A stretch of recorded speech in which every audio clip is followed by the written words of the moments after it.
Suspendimos nuestra serie de Mateo ya ven que les había prometido que les traería un culto acerca de estas festividades que se acercan, para que ustedes, esto casi año con año se da, para que ustedes tengan un buen panorama de lo que el Señor nos dice acerca de las obras inútiles de la maldad, ¿sí? Nosotros debemos tener la conciencia y el conocimiento de que es verdad, Satanás tiene un reino, pero este reino no se manda así solo, también está gobernado por Dios. Dios permite que exista este reino con un propósito, y si nosotros recordamos un poquito la historia bíblica, sabemos que el primer pecado que ocurrió cuando hubo la creación no fue en el ser humano, sino existió en un ángel llamado Luzbel. Ese era un ángel hermoso, era un querubín que fue creado por Dios, y en él se halló, ¿qué se halló? Maldad, pero en forma de orgullo. El orgullo, dice la palabra, que lo dominó tanto que quiso ser igual que Dios, ¿no? Y de ahí que viene también la aplicación para nosotros. Muchos de nosotros, los seres humanos, hemos querido jugar ese papel, el papel de Dios, dirigir la vida de todos. Si le arrancáramos aplausos a la vida, si todos nos hicieran caso, si obedecieran nuestros magníficos consejos, si siguieran nuestras órdenes, si le hicieran como yo digo. Y ese es el papel de Dios, que muchas veces también queremos jugar con el orgullo. Entonces, es el propósito que cuando este ángel peca de orgullo y es destituido de la gloria de Dios, él sí ya no va a tener salvación.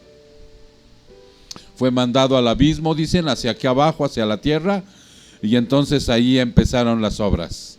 Ahí se creó un infierno para estos ángeles caídos.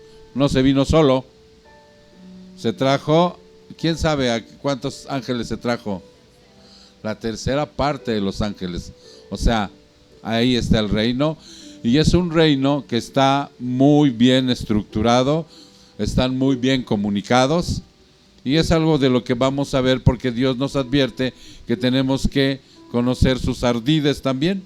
Necesitamos saber sus planes, para que de esa manera, no nada más por la festividad que se acerca, nosotros ahí no, Halloween, Día de Muertos, no, hay más obras inútiles, ¿sí?, de la maldad. Y es lo que vamos a conocer el día de hoy. Por eso suspendimos hoy Mateo. La otra semana, hermanos, viene a compartirnos un pastor también bautista con un tema que él trae. Es el pastor Mauricio. Es el pastor donde está nuestro hermano Germán. ¿Sí han oído a nuestro hermano Germán, que vino hace como 3 semanas? Va a venir a compartirnos la palabra. ¿Ok, mis hermanos? Entonces vámonos directamente a Efesios, capítulo 5. Vamos a ver 3 versículos de una manera expositiva. Efesios 5, del verso 11 al 14.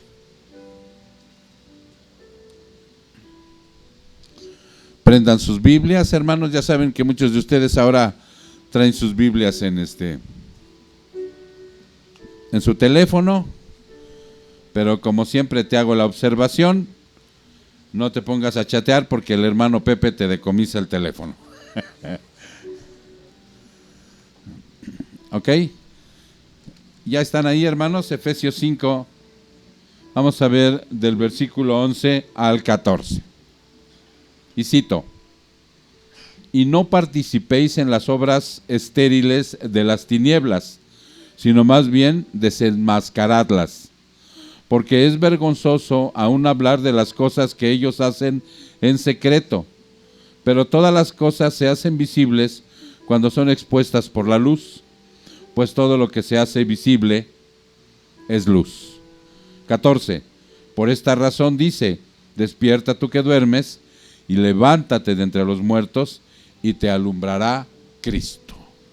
Padre, hacemos una pequeña pausa para pedirte de favor, Señor, y con toda humildad, que puedas abrir nuestro entendimiento a través del Espíritu Santo, Señor, para que nosotros podamos entender lo que hoy nos vas a comunicar. Como son palabras tan profundas y de vida eterna, Señor, y nuestras mentes son tan limitadas, somos aún tan imperfectos, Padre, que tal vez nos cueste trabajo entenderlas.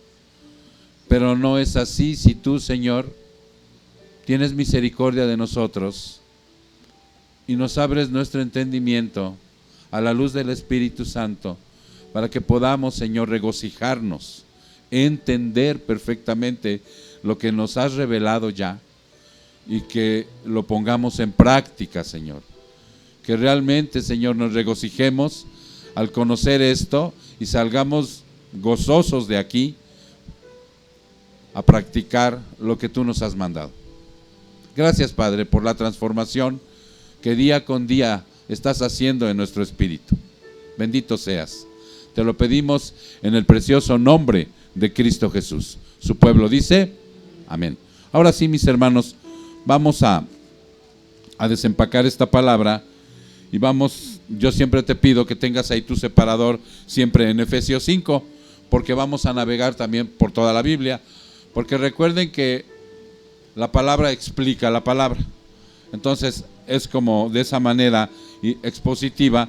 Primero vamos a ver que aquí Pablo le está hablando a una iglesia que se encuentra en un lugar llamado Éfeso. Este lugar, cuando Pablo llega a plantar esta iglesia, descubre que como cualquier parte del mundo, pero en especial Éfeso, era un lugar donde había mucha hechicería, había mucha actividad demoníaca. ¿Sí me explico? Toda la gente era muy supersticiosa, muy idólatra. Había un templo completo dedicado, donde había prostitutas que se hacían pasar por sacerdotisas. En fin, era una pachanga Éfeso y una actividad altamente demoníaca. Mucha gente no cree en el demonio, mucha gente no cree en la hechicería, pero la Biblia revela que existe. Es más, el mundo espiritual de lo demoníaco existe, pero el Señor no quiere que nos metamos ahí. Por eso Él no nos prohíbe muchas cosas acerca del esoterismo, de ir con brujas, con mediums, con toda esa gente que se mete de lleno al mundo espiritual de Satanás. Y Él dice, no, hijo, yo te resguardo, yo te cuido, no hay problema. Y tú estás, dice la palabra, que el maligno no puede tocar al Hijo de Dios. ¿Sí? Entonces dice, no me interesa que conozcas más de lo que yo te revele. Y deja por ahí entrever algunas cosas, como ahorita en Efesios 5 y más adelante en Efesios 6. Entonces, este tema se ha titulado Las obras inútiles de la maldad, porque eso es lo que son. Infructuosas es igual a inútil. No nos benefician, dice. Pero como se acerca esta festividad, es necesario que ustedes conozcan que no nada más es algo tradicional, que no nada más es algo popular, que es algo inofensivo, como lo hace ver la sociedad, los medios masivos de comunicación y la misma cultura. Esto lo hacen ver como algo inofensivo, y no es así. La verdad que no es así. Yo les voy a dar nada más un breve resumen, porque no quiero extenderme mucho en hacerle publicidad a esta festividad, sino que ustedes vean que a través de la palabra de Dios, las obras inútiles son más que esto. Esta es una parte muy mínima, ¿sí? Que a veces condenamos o juzgamos, a veces por ignorancia no comemos un rico pan de muerto, ¿sí? O no nos comemos una calaverita de azúcar o de chocolate, porque pensamos que ya nos estamos contaminando o que estamos fallando, y todo eso sí es necesario que conozcamos a detalle que no es así, hermanos, ¿sí? Pero que sí conozcamos la profundidad que tiene el desarrollo de la festividad, que es totalmente pagana. Vamos a ver primero lo que es el Halloween. Dice, en nuestro país solemos tildar de alienados a los que celebran el Halloween en vez del día de la canción criolla. Incluso muchos le achacan a Estados Unidos el hecho de exportar esta festividad. No es de Estados Unidos la festividad. ¿De dónde viene? De Europa. De Europa. ¿Ok? Tiene origen celta. Halloween es una fiesta de origen pagano que se celebra la noche del 31 de octubre, víspera del Día de Todos los Santos. El Día de Todos los Santos es el 1 y el 2 de noviembre. Ok. Y que tiene sus raíces en un antiguo festival conocido como Samaín, que significa fin del verano, y se celebraba al finalizar de la temporada de cosechas en Irlanda, o sea, en la isla, donde había mucho mago, hechicero también, Inglaterra, ¿recuerdan? ¿Sí? Para dar comienzo al año nuevo celta. De ahí que viene también culto a los muertos. Durante esa noche se creía que los espíritus de los difuntos caminaban entre los vivos. He ahí que por eso viene mucha situación, películas, vienen comerciales, vienen libros a decirte que hay una parte que Dios permite en algún momento como este, que abre los cielos y permite que de donde estén, sea en el infierno o sea en el cielo, vienen a visitarte tus parientes. Pero la mayor parte de la gente piensa que viene del cielo, ¿cierto? Que todo el que muere va al cielo. Eso es lo que piensa la gente que no conoce de la Biblia, que no conoce de la salvación y que no sabe que todo hombre que muere, o sea, muere una sola vez y para siempre, y va a juicio, y va a un lugar. Si es en Cristo, a la presencia de Dios. Si no es en Cristo, a la presencia del demonio. No hay purgatorio. ¿Y cómo sabemos que realmente el Señor no permite que estos seres vengan un día como dice la tradición? Pues por la Biblia, hermanos. En Lucas 16, si tú tienes ahí ya tu Biblia prendida, en el Evangelio de Lucas, en el capítulo 16, cuando habla de esta historia, porque esta es una historia, esta no es una parábola, esta es una historia que cuenta el Señor Jesucristo. En el versículo 28, ustedes saben la historia, la conocen, no la vamos a tocar ahorita. Y en el 26, está hablando y dice de la siguiente manera: además de todo esto, hay un gran abismo puesto entre nosotros y vosotros, de modo que los que quieran pasar de aquí a vosotros no pueden, y tampoco nadie puede cruzar de allá para acá. ¿Qué significa esto? Que Lázaro le está pidiendo, el rico le está pidiendo a Lázaro que vaya a avisar. Y le dice el padre Abraham: no se puede, no podemos ir, no podemos cruzar, no se nos está permitido, ni ellos para acá, ni yo para allá. Así que hay un abismo, hermanos. Eso de que vienen y... ¿Ustedes han oído historias de que ven al abuelito, a la abuelita, al papá, a la mamá? Sí los han oído, ¿no? Entonces ahí es donde hacen acto de aparición los demonios, para engañar a la gente. Pero no es el ser querido. Y con ese tipo de engaños, la gente cree que vienen y hacen y deshacen. Ok. Entonces sí, ya se entiende que no se puede pasar. Hay hechos muy esporádicos en donde Dios, por su soberanía, permitió traer a alguien del más allá. ¿Quién recuerda? Samuel. Yo recuerdo otro más cercano del Nuevo Testamento. Porque en Samuel hay controversia, que si fue Samuel, que si fue un demonio, y cuando estudiemos esto, hay posturas también. Muchos aseguramos como yo que sí fue soberanía de Dios, que utilizó una bruja para traer a Samuel, y otros dicen que no, que Dios no puede hacer eso. Entonces ahí hay controversia, pero un día en un estudio lo vemos, para que ustedes también tomen su propio criterio, ¿no?, de lo que dice la palabra. Pero hay uno más cercano y más verídico, en donde el Señor Jesucristo trae a dos hombres. a Elías y a Moisés. Este evento, ¿cómo se llamó? La transfiguración, donde Cristo se muestra como la luz. Y fíjense qué connotación tiene, porque ahorita vamos a ver eso. Él se muestra como la luz verdadera que vino a este mundo para que todo aquel que creyera en él fuera salvo.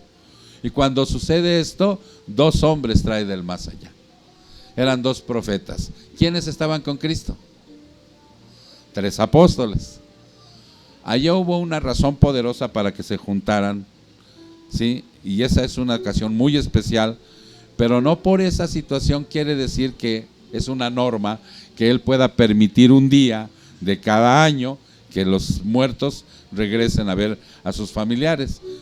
Entonces, de ahí que Satanás se aprovecha de esta ignorancia y hacen un culto a su persona. ¿Ok? ¿Sí se va entendiendo? Muy bien. Entonces, de esa manera, hermanos, entonces regresamos a la información que les estaba yo dando. Y entonces el Halloween es de origen escocés también. Y empezó a usarse en el siglo XVI. Y parece ser que el origen escocés, Halloween, es víspera de Todos los Santos. Fue en 1840 cuando esta festividad llega a Estados Unidos y Canadá, donde queda fuertemente arraigada. Fueron inmigrantes irlandeses quienes difundieron la costumbre. Ok. Ahora, ¿qué es el Día de los Muertos? Del culto, dice aquí, tras la conquista, antes de ¿la conquista de quién? De los españoles hacia nosotros. Esto ya existía desde antes, el origen de esta tradición, antes de que llegaran los españoles, ya lo hacían los aztecas, los toltecas, ya lo hacían. Y entonces aquí dice que la imagen del difunto, dicha imagen, honra la parte más alta del altar. ¿Por qué ahora ponen altares? Sí. ¿Tú vas a poner altar este año? Ok. Ponían altares y ponen toda la ofrenda, ¿no?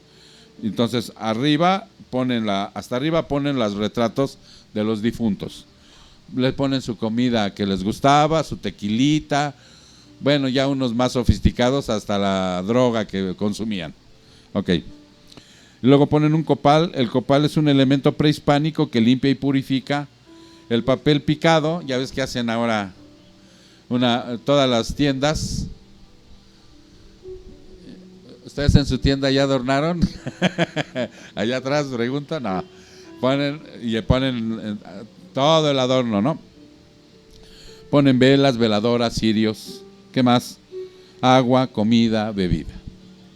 Todo esto ellos le llaman tradición, pero es un culto a la muerte, ¿no? Y dice la palabra de Dios que Él ya venció a la muerte. Y la muerte no es un demonio. Todos aquellos que llevan una cultura de la famosa Santa Muerte, o sea, están realmente adorando un evento. ¿Ya se dieron cuenta qué es la muerte? Es un evento que nos va a suceder a todos los seres humanos de esta tierra. ¿Qué ser vivo de esta tierra tiene la vida más corta? Hablando no de humanos, sino de microbios y todo. ¿Qué ser es el que se considera que tiene más corta la vida? Las moscas. Las moscas van a rendir tributo a la muerte. Es un evento, ¿sí se entiende? No es un demonio. Nosotros, si bien nos va, son 80, no, 70, 90, ¿no? Otros mueren más jóvenes. Pero es un evento, la muerte. ¿Quién la venció? El Señor Jesucristo. El Señor Jesucristo vence a la muerte, vence al pecado y vence a los demonios. Los exhibe públicamente en la cruz y ahora no tienen autoridad sobre los hijos de Dios. No la tienen. ¿Ya se entendió? Entonces, hermanos, si tú regresamos al verso 11. Pepe, ¿no me regalan un vasito de agua, mijo, por favor? Ah, ok, gracias. Nomás que no sea fría. Dice entonces el verso 11 de Efesios 5. Ahí quedamos en el 5, hermanos. ¿Ya estás ahí? Amén. Dice: y no participéis en las obras estériles de las tinieblas, sino más bien desenmascararlas. Entre la luz y las tinieblas no puede haber nada en común. Nada, hermano. No se mezclan. No puedes compaginarlas. No puedes ser cristiano y celebrar el Día de Muertos. No puedes ser cristiano y celebrar un Halloween. No puedes ser cristiano y vestir a tu hijo, ¿sí?, de brujita, Muchas gracias, mijo. No puedes, hermano. Como no puede compaginar otras cosas de las obras estériles de la maldad. Hay otra festividad por ahí muy cercana que muchas gentes religiosas lo toman una semana o 2 semanas antes. Es una festividad que se llama Carnaval. ¿Recuerdan? Y está anteponiéndose a una Semana Santa. ¿Y por qué creen que ellos festejan un carnaval? ¿Qué es un carnaval? Es una festividad también que le llaman cultural, que lo sacan por la tele, con muchos desfiles, también disfraces, concursos de no sé qué, pero en realidad son orgías, son bacanales, es borrachera, es droga, o sea, es un culto a Satanás también. ¿Y por qué le llaman carnaval? Porque antiguamente la palabra se componía de 2, carne para Baal, carne para el demonio. ¿Y saben cuál es la situación, el trasfondo? De que se revientan todo el ser humano antes para después ir a la Semana Santa, para después ir a purificarse. Entre la luz y las tinieblas no hay eso en común. Nosotros, aunque la Biblia no habla del Halloween y no habla del carnaval, así enfáticamente, pero está hablando de una obra de la tiniebla, que nosotros hoy en la actualidad tenemos que empezar a diferenciar, sin ser tampoco dogmáticos, ni gente fanática, ¿sí? Como que el que no puedas comer un pan que se elabora en esa fecha, ¿no?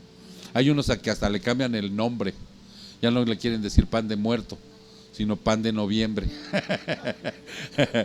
No, hermano, o sea, lo que sí no debemos es, lo que sí tenemos que hacer es darnos cuenta que entre la luz y las tinieblas no tienen nada en común. Agua y aceite, ¿sí? No se mezclan. Ok. Vámonos a 2 de Corintios 6. 2 de Corintios capítulo 6, en el versículo 14. Y estos versículos casi por lo regular siempre se los atañen al matrimonio. Sí tiene connotación con el matrimonio también, tiene aplicación con él. Pero Pablo está haciendo una exhortación al creyente y le dice en el 14: no estén unidos en yugo desigual con los incrédulos. ¿Sí se entiende? Nosotros somos cristianos, hermanos, tenemos un estilo de vida. Las bienaventuranzas es el gozo, la dicha y la felicidad que vamos a vivir de este lado de la gloria. Y son totalmente contraculturales a cualquier incrédulo. De verdad, ¿quién quiere humillarse? ¿Quién quiere humillarse ante la poderosa mano del Señor? ¿Quién quiere llegar ante Dios y decirle: mira, Padre, mis manos están vacías, lo único que te puedo ofrecer es un corazón arrepentido, para que tú hagas el milagro en mí de levantarme de los muertos, darme vida y hacerme una persona igual a ti, humilde y sencilla de corazón? ¿Quién quiere eso? Todos quieren un Dios de éxito, todos quieren un Dios que les prospere, todos quieren un Dios que les dé un estatus en la vida, ¿sí? Un Dios que se acomode hacia su poder y su prestigio, hacia esas intenciones del egoísmo.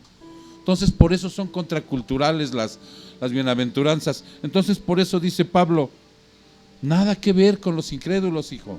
Y no porque los tienes que despreciar, sino porque hoy tú viviste esa parte de la incredulidad, tú viviste esa parte mundana que te ahogó, que te pisó, que te hizo desgraciado. Cuando llegas a Cristo, entonces te empiezas a dar cuenta que es un estilo de vida diferente. y no tienes nada que hacer con los incrédulos, pues ¿qué asociación tiene la justicia con la iniquidad? ¿O qué comunión la luz con las tinieblas? ¿O qué armonía tiene Cristo con el demonio, que es Belial? ¿Qué armonía hay? No la hay. ¿Qué tiene en común un creyente con un incrédulo? ¿Qué tenemos en común con ellos? Nada. Nosotros lo que tenemos que hacer es orar por ellos, constantemente rogar al Padre, no desecharlos de nuestro corazón, no malverlos, pero no podemos integrarnos en lo que ellos hacen.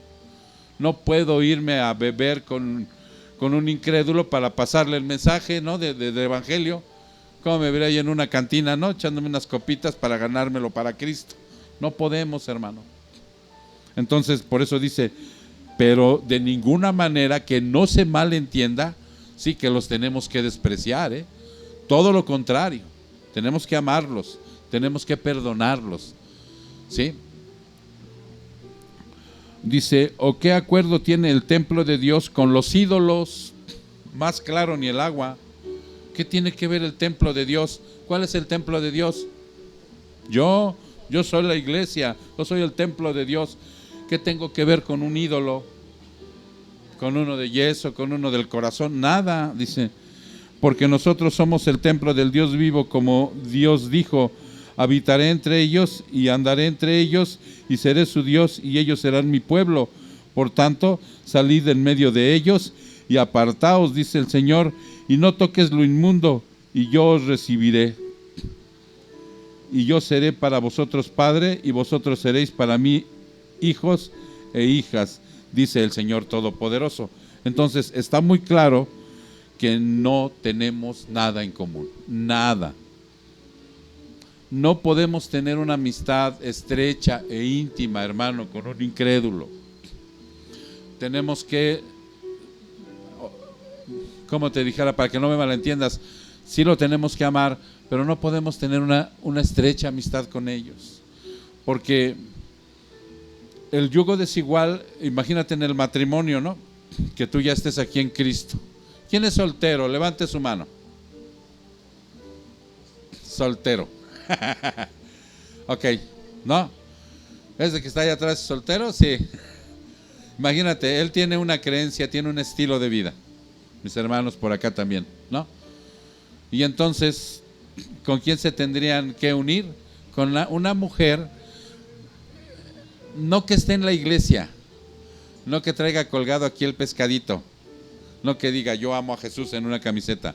No, ver el corazón de esa mujer y saber que esa mujer ama a Cristo, que esa mujer ya también es de Cristo, que esa mujer tiene las convicciones de una mujer cristiana.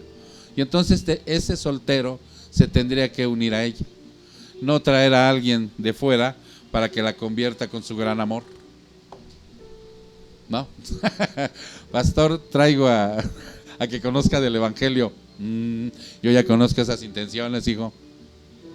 No son sanas, no vienes a buscar realmente al Señor, vienes por un esposo o vienes por un hombre o una mujer. Por eso dice, no yugo desigual. Pastor, quiero hacer un negocio. ¿Y tu socio quién es, mi hijo? Porque quiero tener un socio. ¿Y quién es tu socio? Pues, mire, se lo presento. y no tiene los principios bíblicos. Él se le va a hacer normal transar, robar, comprar robado, todo eso para él es el pan de cada día. No hay problema. Y cree en Dios. Y hasta se persina en la mañana. Y se encomienda a Dios.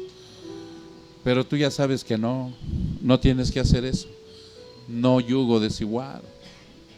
Igual en las actividades festivas, igual en ahorita vamos a ver más obras estériles, ¿no? Ok. Cristo mismo declara en Mateo 12:30, fíjense bien, vamos a ver aquí algo que probablemente hoy salgas de la duda, como alguna vez yo también tuve duda, ¿no? Estamos en Mateo 12:30, vámonos a Mateo 12:30. Mateo 12:30. Y cito, cito. El que no está conmigo está contra mí, dice el Señor. ¿Recuerdan? Y el que no recoge conmigo desparrama. ¿A qué refiere esto? ¿A qué refiere esto? Dice el Señor, si tú no tienes mi estilo de vida, mi salvación, si tú no haces mi voluntad, si tú no sigues mis enseñanzas, no estás conmigo, estás en contra de mí. Pero yo creo en ti, Señor. Yo creo en el Padre, en el Hijo y en el Espíritu Santo. Sí, pero eso no es creer. Eso es creer a nivel demonio. Porque los demonios también creen. Y creen en el Padre, en el Hijo y en el Espíritu Santo. Pero no hacen la voluntad de Dios. Esa es la creencia a nivel demonio que yo les manifiesto. No, creer en Cristo y estar con Él es hacer su voluntad. Acercarse lo más que se pueda a sus enseñanzas, hacer todo lo que Él dice. ¿Sí me explico? ¿Para qué? Con el propósito de crecer a la imagen de Cristo. Ese es el propósito del Padre al salvarnos. Ok, si no es así, entonces también la siguiente dice que el que no está conmigo desparrama. ¿Qué es eso, hermanos? Nosotros fuimos llamados, recuerdan, ¿a qué fuimos llamados? A un propósito, con un ministerio único y especial que tenemos todos los cristianos nacidos de nuevo, y ese ministerio es el de la reconciliación. Y cuando nosotros reconciliamos a los hombres con Dios, aunque no seas pastor, aunque no seas diácono, aunque no seas de la alabanza, aunque no seas del ministerio de los niños, ¿qué más otros ministerios sean? De servicios, aunque no tengas todavía esos ministerios, tú tienes uno principal el día que naciste, el de la reconciliación. Si tú te consideras un nacido de nuevo, tú tienes un ministerio muy especial que tienes que desarrollar día con día, que es el de la reconciliación, en donde tienes que ir a recoger para el granero, dice el Señor. Tú vas a reconciliar a los hombres con Dios y dice, yo voy a rogar, dice el Señor, a otros por medio de ti que se vuelvan a Cristo. ¿Ya se entendió? Entonces, dice, si no estás haciendo eso, en lugar de estar recogiendo para el granero del cielo, estás desparramando, los estás llevando por otros lados, no estás recogiendo para mi hijo. Eso es a lo que se refiere. ¿Sí me explico? ¿Y sí queda claro? Perfecto. Pero ahora vamos a ver que dicen que el Señor se contradijo diciendo este otro versículo. Ahorita lo vamos a ver. Lucas 9:50. Lucas 9:50.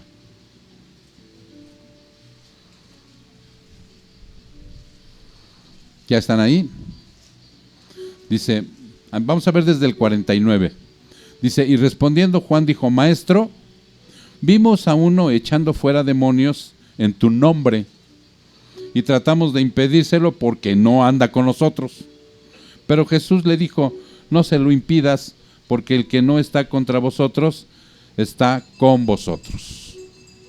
Y ahí como que, por fin, Padre.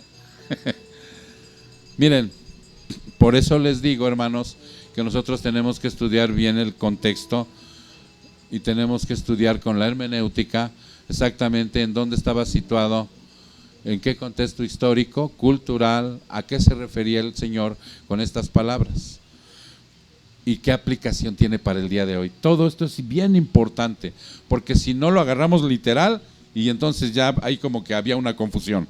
Padre, primero dices que el que no está contigo, ¿sí?, está en contra de ti. Y si no recoge, desparrama. Queda claro, ¿sí? Pero ahora, ¿por qué dice Juan que cuando vio a alguien que no era de su grupo, del grupo de ellos, lo vio exorcizando a alguien, un demonio, y le dijo, oye, no está con nosotros, ¿qué pasa ahí, Señor? Y le dice, no, tranquilo, Juan, el que está haciendo eso, si está con nosotros, lo está haciendo por nosotros. ¿Esto a qué se referirá? Miren, ¿nosotros somos bautistas? Sí. Pero hay pentecostales, ¿estamos de acuerdo? Hay metodistas. ¿Qué más hay? ¿Qué otras denominaciones? Adventistas. Bueno, no sé si hay una secta. Esa ya es una secta. De los cristianos. No, de los cristianos. ¿Qué otras sectas hay? Presbiterianos. De los que, miren, porque tenemos que tener bien claro una cosa. Todos estos que les estoy mencionando, ellos tienen las doctrinas de primer orden. Creen en el Padre, en el Hijo y en el Espíritu Santo. Y creen que la salvación, la mayor parte de ellos, es por fe y por gracia. Es un regalo, no es por obras. La mayor parte de ellos sabe que Jesucristo es Dios, ¿sí? Y que el Espíritu Santo también es Dios. Esas son doctrinas de primer orden, solo por gracia, solo por Jesús. A Dios sea toda la gloria, solo por fe. ¿Y cuál es la quinta? Sola Escritura. Ellos, al tener esto, pueden tener liturgias diferentes a las de nosotros. ¿Ya se entendió? Pueden tener inclusive prácticas y no estar obedeciendo a Dios, como las que danzan aquí enfrente, como los llamados que hacen al altar, como las oraciones para recibir a Cristo. O sea, no son cosas que vienen en la Biblia y están desobedeciendo, pero tienen el primer orden. Y por esa situación somos hermanos, aunque hagan las cosas distinto y algunas descabelladas, ¿no? A veces por ignorancia, a veces por orgullo, pero somos hermanos, no tienes por qué despreciarlos. Ya los adventistas quedan fuera porque ellos sí creen que es por obras, porque ellos, aparte de Jesús, veneran mucho las obras de Elena G. de White y otras cosas. Los testigos de Jehová pues están peor, no creen que Jesús es Dios ni el Espíritu Santo. Los católicos, con que María también salva, pues también pelas quedan fuera del cristianismo, ¿sí me entiendes? Esos sí son sectas con las cuales dice Jesús, si no están con nosotros, están en contra de nosotros. Pero estos que está diciendo aquí, dice, no los desprecies, no son de tu grupo, pero están haciendo también la voluntad de Dios. Y algunos de ellos van a ser sacados de ahí para poder aprender más en otro lugar donde sigan avanzando. ¿Sí me explico? Porque yo llegué a una iglesia en donde yo no conocer nada de Cristo, yo empecé a ver lo que ahí me enseñaron y ahí me bauticé y ahí recibí mis primeras ABC del Evangelio. Cuando me di cuenta que había cosas que no compaginaban con el Evangelio, Dios me sacó de ahí y me hizo crecer un poco más. Pero yo los tengo en mi corazón, los amo, los quiero, oro por ellos, ¿sí? Constantemente mi familia y yo estamos orando porque un día ellos pudieran conocer mejor de la sana doctrina y pudieran tener prácticas que no ofendan tanto a Dios, porque un día Dios nos va a pedir cuentas en el bema, ¿recuerdan? Entonces eso es lo importante, por eso no hay confusión. ¿Ya se entendió qué es recoger con Cristo? Juan 11, para que quede claro eso de qué es recoger con Cristo. Juan 11, en el versículo 51. Juan 11, 51.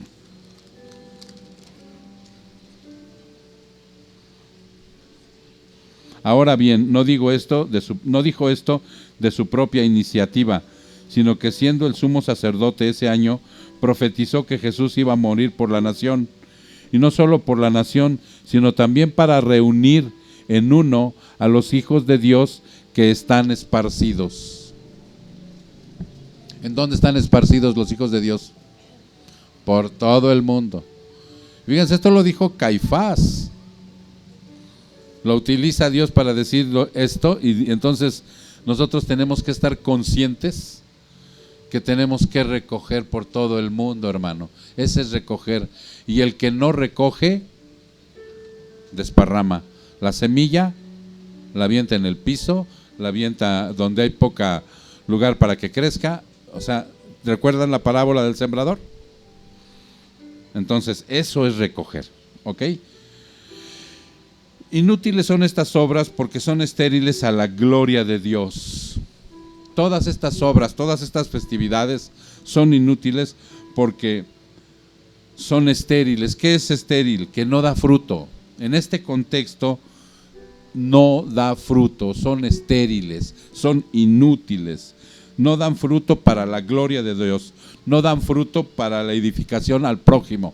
¿Qué edificación puede tener para un creyente que tú le hagas creer que un muerto regresa. ¿Qué edificación tiene? No, hay un libro que meten los católicos en sus Biblias que se llama Macabeos, donde hacen oración a los muertos, ¿no? Hace poquito yo fui a dar una predicación a un funeral y eran aproximadamente como 50 gentes que estaban ahí y todas católicas. La señora murió católica. Fíjense, es algo, cómo mueve Dios las cosas. Estas personas que me vinieron a pedir que fuera yo al funeral a hablar son católicas. Y vinieron, tocaron la puerta y me dicen: pastor, queremos que vaya al funeral, se murió mi tía y quiero que vaya aquí a San Rafael a dar una palabra. Le digo: ¿y la señora era cristiana? No, católica. ¿Y tú eres cristiano? No. Pues señor, yo obedezco, a ver si no me apedrea, ¿no? Y fuimos mi esposa y yo, y llegamos, y sí, puro católico, la casa infestada de idolatría.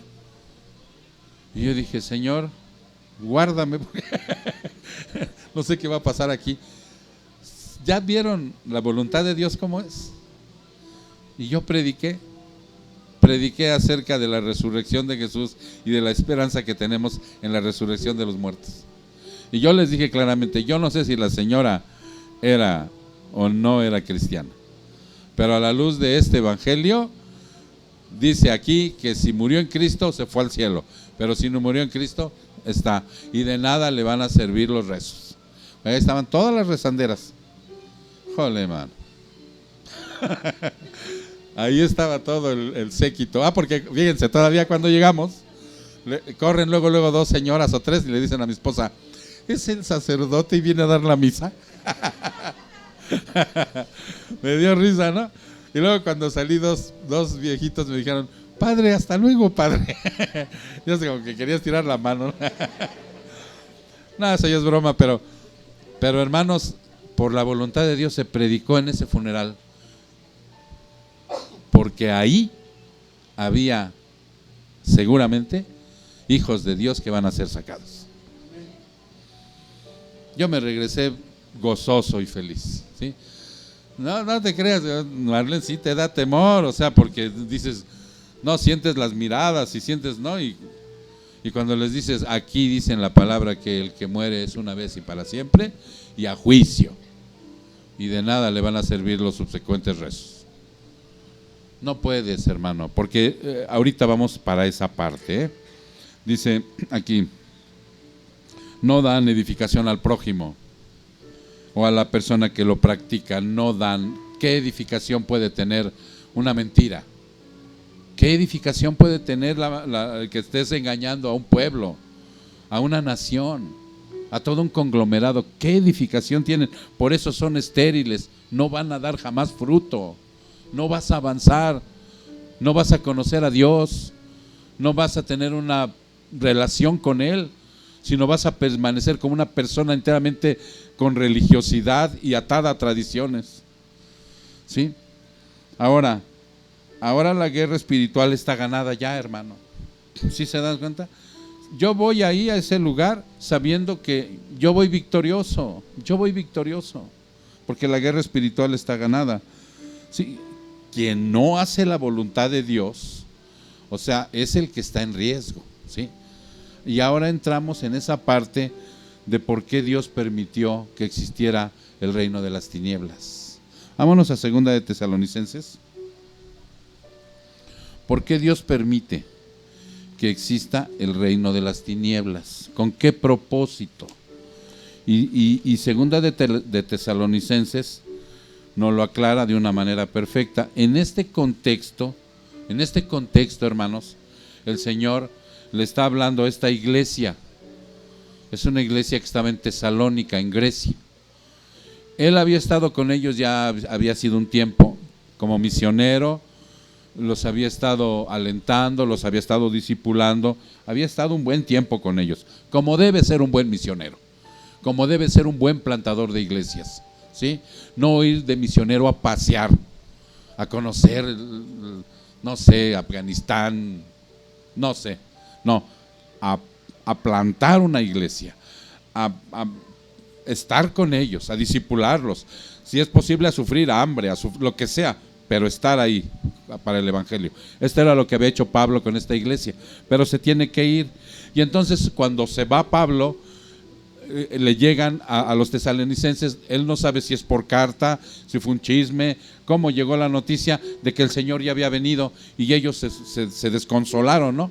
Dijeron, ¿cómo es posible? Ya vino el Señor, Pablo, esto es cierto. Entonces Pablo les escribe esta segunda carta, por eso está la segunda carta, y les dice, no, el Señor no ha venido, acuérdense que yo estaba con ustedes y ya les había explicado cómo era la situación, que no va a venir el Señor. Y vamos a empezar esto aquí. Dice, desde el 8, 2:8, segunda de Tesalonicenses 2:8. Entonces Pablo les está explicando y les dice, y entonces será revelado este inicuo cuando el Señor regrese, quien el Señor matará con el espíritu de su boca y destruirá con el resplandor de su venida. Inicuo, cuya venida es conforme a la actividad de Satanás. Ahí aparece la actividad satánica, ¿recuerdan? Que siempre ha existido. Con todo poder y señales y prodigios mentirosos. Satanás hace milagros, señales y prodigios. Satanás te puede sanar, te puede hacer crecer un pie, puede hacer caer oro del cielo. ¿Quién recuerda los cultos de sanidad donde estaban antes? Que decía el pastor, culto de sanidad, y se atiborraba la iglesia y había señales, prodigios y milagros. ¿Recuerdan? ¿Cómo sabía el famoso pastor, apóstol o profeta que en ese momento la gracia de Dios iba a ser derramada? No puedes manipular a Dios y decirle, Padre, el domingo yo voy a hacer un culto de sanidad y requiero de tus milagros, que tú te manifiestes aquí, porque no, es si es tu voluntad, si Dios quiere. ¿Sí recuerdan eso? Porque a veces hasta se declara y se decreta. No, es si es tu voluntad. Entonces dice el Señor, ¿quieren milagros? Pues entonces hay alguien que hace milagros, porque no, ahorita lo van a ver. Dice, tiene poder, hace señales y tiene prodigios mentirosos, y con todo engaño de iniquidad para los que se pierden, porque no recibieron el amor de la verdad. ¿Para qué? Para ser salvos. Ahí ya te empieza a datar y te empieza a decir que no siguen la verdad. Y ahora, ¿quién se los envía? Dice, por esto Dios les enviará un poder engañoso para que crean en la mentira. ¿Ya vieron el propósito de Dios de que exista Satanás? Todo aquel que rechaza la verdad, todo aquel que cree la mentira, todo aquel que sigue aletargado y dormido, o sea, todo aquel que no cree en la verdad de lo que dice la palabra de Dios, y bien, Dios le enviará un poder engañoso. ¿Quieren milagros? Ándenles. ¿Quieren señales? Ándenles. Y salen felices pensando que es en el nombre de Jesús. No. Entonces dice, les enviará un poder engañoso. 12, a fin de que sean juzgados todos los que no creyeron la verdad. Te lo vuelve a reafirmar. No creyeron esta verdad, sino que se complacieron en la iniquidad. Ahí está. ¿Qué es una obra estéril de Satanás? Aparte de esta festividad que viene, ¿qué es? Tentar al creyente, engañarlo, cegar la mente, doctrinas falsas, aflicción y persecución, y sembrar cizaña. Todas esas son obras de Satanás. Y todas esas obras de Satanás yo puedo ejecutarlas. No necesito una festividad colectiva. Yo puedo ejecutarlas. Por eso dice, ten cuidado. Porque él conoce, Satanás no es omnisciente, él no conoce tus pensamientos. ¿Qué es un perito? Alguien que sepa de abogacía, ¿qué es un perito? Es alguien que conoce perfectamente la materia de lo que va a desarrollar, ¿cierto? Y entonces viene y conoce perfectamente. Te ve Satanás y dice, este anda depresivo, ¿no? Conoce tu vida. Miren, Muchas veces me preguntan algunos hermanos, ¿por qué cuando vamos a esas partes donde hacen hechicería me adivinan? ¿Cómo fue mi mamá? ¿Cómo fue mi papá? ¿Qué hizo mi bisabuelo? ¿Qué sembró? ¿Qué comió? ¿Qué? Todo me lo dicen. ¿Y cómo lo saben? ¿Cómo creen que lo sepan, hermano? Porque tienen espíritu de adivinación. Dice la palabra que sí se tienen espíritu de adivinación. Pero ¿cómo es ese espíritu de adivinación? Ya profundizando en lo que es la palabra de Dios, cuando dice que Dios les enviará un poder bajo la actividad de Satanás. Yo hace rato les dije que él tiene un reino. Y es un reino que está bien compactado y comunicado. Ellos han estado con nosotros desde el principio de la humanidad. Conocen a todos tus ancestros, conocen todo lo que han hecho, conocen de qué patita cojearon, conocen qué fue lo que comieron, conocen qué fue donde pecaron y cómo murieron, conocen. Entonces van con el que trabaja directamente con ellos y todos se lo revelan, así como Dios nos revela la palabra. Y por eso vas y caes redondito y dices, wow, esto viene de Dios. Y soy bruja blanca, te dice. Yo no trabajo la maldad. Como puedes ver, todo lo que te estoy diciendo es verdad. Aguas, obras estériles que no edifican ni al creyente, ni a un grupo, ni a nadie. ¿Ya se entendió? Esa es la obra estéril. Ahora veamos lo que dice el verso 12. Híjole, no salimos del 11, hermano. Vamos a ir a la segunda parte. No, ahorita terminamos. Ahorita terminamos. Verso 12 dice: porque es vergonzoso aún hablar de las cosas que ellos hacen en secreto, ¿sí? Pero todas las cosas se hacen visibles cuando son expuestas por la luz, pues todo lo que se hace visible es luz. Es una vergüenza para los que lo practican, hermano. Todo esto que van a practicar, todo lo que los dije de engañar, cegar la mente, adoctrinar falsamente, aflicción, persecución y sembrar cizaña, todo eso es, para nosotros ya sería una vergüenza. Pero para ellos no. Es a lo que se refiere. Es una vergüenza para los que lo practican y no para quien las exponen. ¿Qué estoy haciendo yo ahorita? Estoy exponiendo a la luz, ¿sí? Muchos dicen que no las expongas, que mejor sácalas a la luz con una conducta luminosa. ¿Cómo ven eso? Muchos teólogos dicen, mira, no las expongas, mejor con tu conducta de luz, sácalas a la luz. Que ellos vean, vecinos, parientes, amigos de trabajo, que con tu conducta vean que tú eres luz, pero no hables. Aunque nos dé vergüenza hablar de estas cosas, no hay más remedio. Tenemos que hacerlo para llamar la atención de los hermanos, de muchos hermanos que desconocen algunas cosas y de los inconversos contra las prácticas de tales obras. Yo lo estoy haciendo ahorita, tú lo vas a tener que hacer. Porque un día, hermano, van a llegar tus niños a la escuela y los vas a tener que sacar de ese contexto de ¿No te pidieron los que tienen chiquitos ahorita que llevaras que la calabaza, que la ofrenda, que esto, y tú tienes que exponer? Tú tienes que exponer a la luz de la palabra que tú no estás de acuerdo. Si hay temor que te vayan a agarrar tirria, que a tu niño no lo vayan a pasar de año, no importa, no importa. Tú tienes que exponerlas. En realidad, tanto la exposición de la palabra como la práctica del fruto del Espíritu Santo es sacar a la luz. ¿Ya se entendió? No nada más lo tengo que hablar, porque hay muchos cristianos hablan y denuncian, pero con sus hechos lo niegan.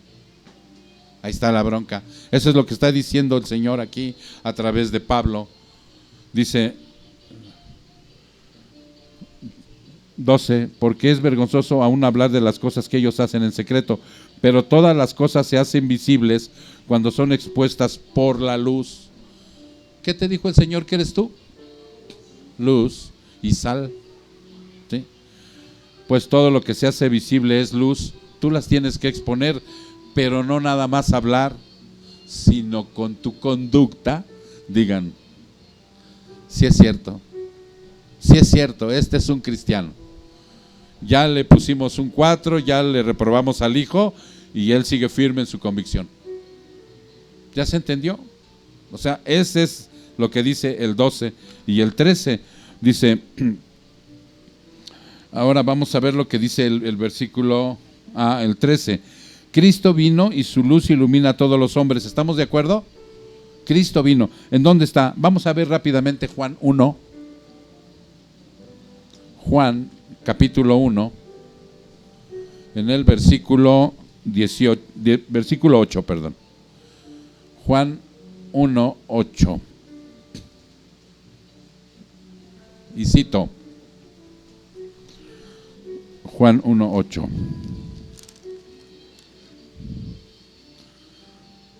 No era la luz, no era él la luz, sino que vino para dar testimonio de la luz. ¿Quién no era la luz? Dice, no era él la luz, sino que vino para dar testimonio de la luz. ¿De quién está hablando? De Juan el Bautista. Está hablando de Juan el Bautista. Juan el Bautista era un hombre como tú y como yo. Y como tú y como yo y como cristiano, te está hablando también a ti. Tú no eres la luz, Panchito, tú no eres la luz, pero vas a dar testimonio de la luz. Con tu palabra y con tu obra. Porque Juan el Bautista, ¿qué dijo?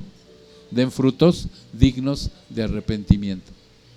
Entonces dice aquí, no era él la luz, sino que vino para dar testimonio de la luz. Lo tenemos que hablar. 9.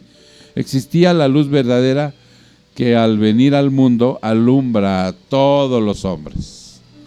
Cristo es suficiente para salvar a toda la humanidad. Es suficiente. A toda, pero no vino por toda. Vino por sus elegidos. Pero que no te quepa la menor duda que Él es suficiente para salvar a todos. Ok. Entonces, en Hechos 8, Hechos 1, 8, Hechos 1, 8,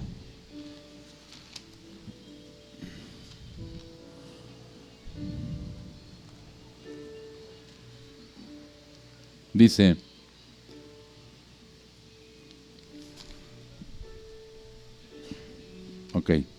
dice, pero recibiréis poder cuando el Espíritu Santo venga sobre vosotros y me seréis testigos en Jerusalén, en toda Judea y Samaria y hasta los confines de la tierra. Tú, hermano, realmente eres un testigo ¿de quién? De Jesús. ¿Ya se entendió? ¿Y qué vas a hacer? Cuando recibas ese poder, tienes que dar un testimonio, tienes que ser luz con tu palabra y con tus hechos. Porque tú tienes que conocer la doctrina, tienes que esmerarte en estudiar, en pasarte ahí. Porque miren, el devocional, a veces como comida prefabricada. ¿Qué es una comida prefabricada? Una Maruchan, llegas, pum, pum, y va para adentro, así automáticamente. Pero el devocional no es una comida prefabricada. A veces lo agarra el cristiano así, ay, mi devocional, no he hecho mi devocional y ¡fum! Y ya cumplí. No, hermano. Tienes que sentarte y tienes que empezar a ver, tienes que hacer lo posible. ¿Qué te he dicho? ¿Por comprar qué? Una Biblia de estudio, unos comentarios bíblicos. Bueno, si no tienes para comprarlos, hoy el internet es bueno en eso, ¿sí? Para que tengas un estudio. Pero el estudio tiene que ir acompañado de la práctica. El conocimiento tiene que ir acompañado de la práctica, porque si no te vuelves un erudito y un fariseo igual que los de antaño. ¿Ya se entendió? Mucho conocimiento, pero nada de práctica. Muy bien. Entonces, cerramos en el 14. Cerramos en el 14. Dice, por esta razón, dice, despierta tú que duermes y levántate entre los muertos y te alumbrará Cristo. Cuando tú, hermano, estudies y prediques la palabra y evangelices y además tengas la práctica, muchos pueden decir, como dijo un teólogo, alguien dijo, las acciones de este hombre de luz, sus acciones, hablan tan alto, cómo se comporta, cómo lo veo, cómo se comporta, que no puedo oír sus palabras ya. ¿Ya se entendió? Sus acciones son tan parecidas a las de Cristo que lo que hable es lo de menos. Que lo que diga es lo de menos. Cómo se comporte, cómo vive en su casa, cómo se desarrolle con honestidad en su trabajo, cómo tenga esa pasión por el evangelio, cómo vaya por aquellos que verdaderamente Cristo lo está mandando. Sus acciones de luz hablarán tan alto que ya no podrán oír tus palabras, verán tus acciones. Entonces, por esa razón, Cristo dice, despierta, despierta. O sea, venir a la iglesia, ¿cómo les puse el otro día? A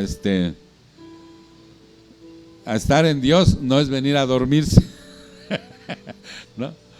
No es venir a dormirse. Despierta, dice, pero no del sueño aletargado de que estás cansado, sino que dice aquí, Isaías 9:2. Isaías 9:2.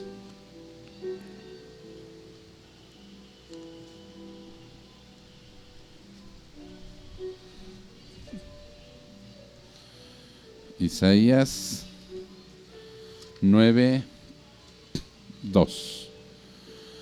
El pueblo que andaba en tinieblas ha visto gran luz. A los que habitan en tierra de sombra y de muerte, la luz ha resplandecido sobre ellos. Entonces, ¿a qué aletargo se refiere el Señor? Mira, iglesia, aquí estamos y muchos ya somos nacidos de nuevo, solo el Señor sabe. Pero tú también debes de saber, lo dice la palabra. Ok. Te dice, despierta, iglesia, despierta, ya no estés aletargada. Tienes que levantar tu voz y tus acciones para desenmascarar eso, para desenmascarar todas esas obras estériles que no están ayudando a la humanidad. Durante este culto, hermano, durante este tiempo que hemos estado aquí, mucha gente ha muerto y se ha ido al infierno.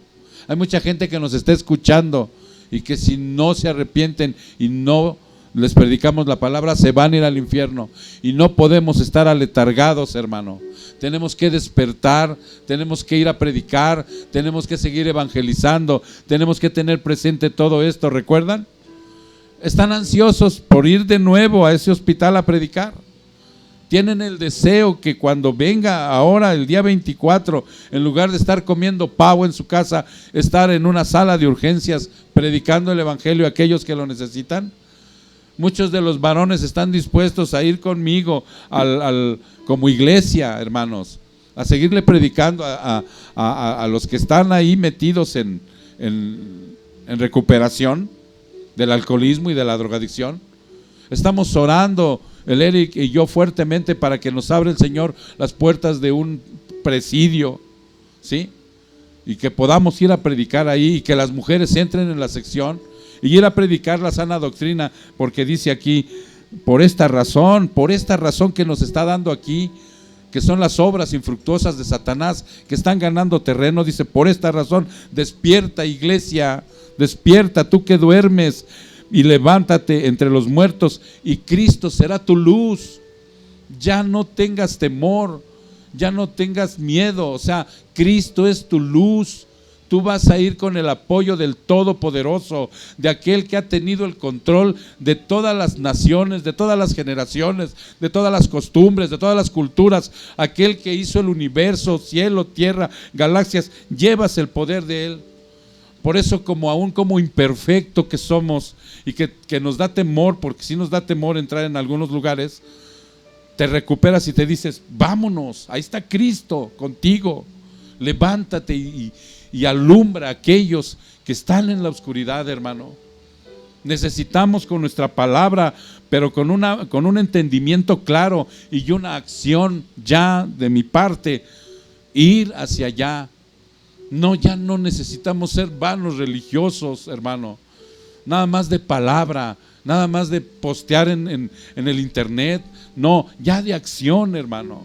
De levantarnos y decir: pastor, traigo esta propuesta. Fíjese que estuve orando y aquí hay otro hospital y aquí hay otro centro de salud y aquí hay, hermanos, que no nos diéramos abasto, que verdaderamente el Señor nos utilizara, porque eso es lo que nos está pidiendo.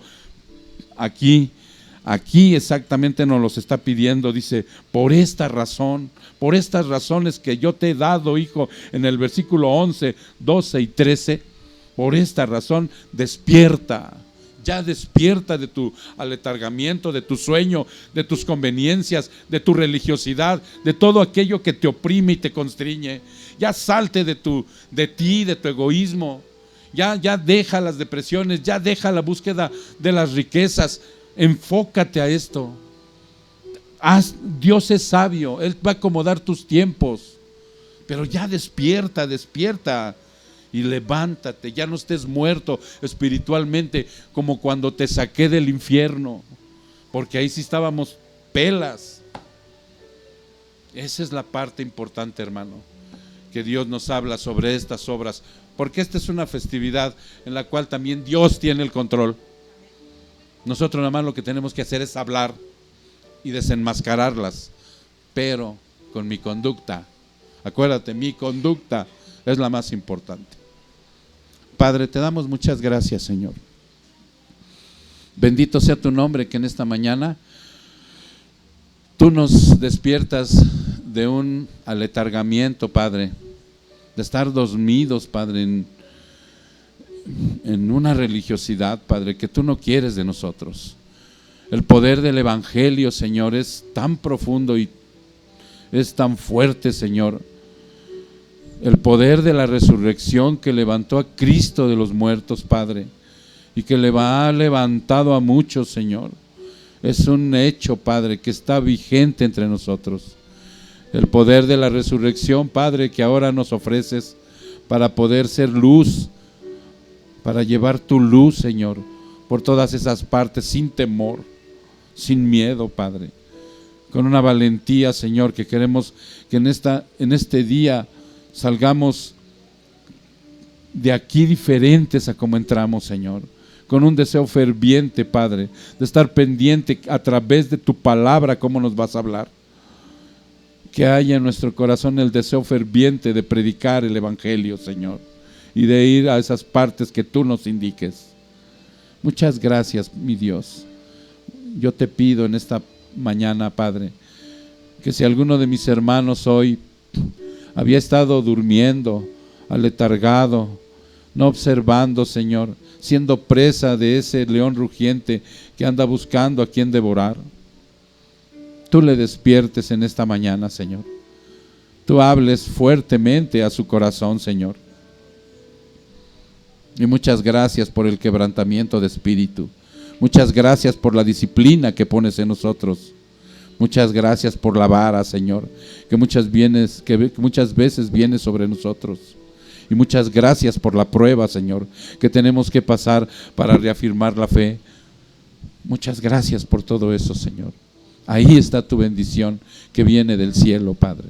Bendiciones espirituales. Ahí estamos sentados contigo, recibiendo todo esto, Padre. Bendito seas. Te damos gracias en el precioso nombre de Cristo Jesús. Su pueblo dice: amén.